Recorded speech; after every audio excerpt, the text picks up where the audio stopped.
My name's Bethany Russell, and today we're going to be talking about implementing task-analyzed chaining procedures. Chaining procedures are often used by RBTs to teach complex skills that involve many steps or behaviors to complete the task. This can include behaviors such as brushing teeth, tying shoes, using a microwave, and much more. When conducting a chaining procedure, the first step is to break the complex behavior down into a task analysis. A task analysis includes a step-by-step breakdown of the many behaviors required to complete a complex task.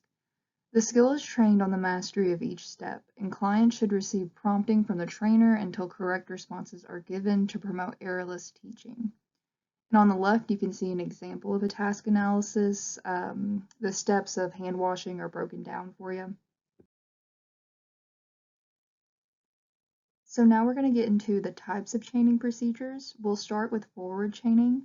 This is a method for teaching behavior chains that start with the learner being prompted to perform the first task in the task analysis, while the trainer completes the remaining steps.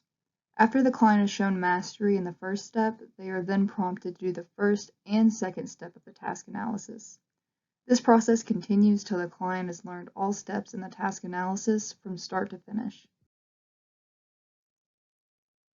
For forward chaining, it is crucial to remember to provide reinforcement after steps have been learned or performed correctly, for it engages more effort and satisfaction in the learning process.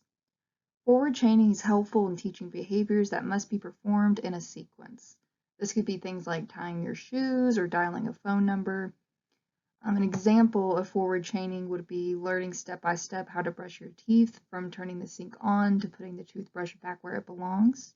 A non-example would be learning how to tie shoes from start to finish in each attempt. The next chaining procedure that we're going to discuss is going to be backward chaining, where all behaviors are initially completed by the trainer up to the last step, which the client is expected or prompted to complete. After the client masters the last step of the task analysis, they are then prompted to complete the last two behaviors of the chain. This process continues until all steps are mastered in a backwards fashion. After the client masters each step, reinforcement should be given. There are many uses for backward chaining, since it's beneficial in teaching young children complicated tasks and helpful in teaching skills when the client is having great difficulty. But a study found that backward chaining with the least to most prompting was the most efficacious procedure in terms of sessions to mastery for adults with developmental disabilities. An example of backward chaining would be learning how to use the microwave, starting with the last step, shutting the microwave, after the RBT has completed all the previous steps. The client should only move to the second to last step once they have mastered shutting the microwave.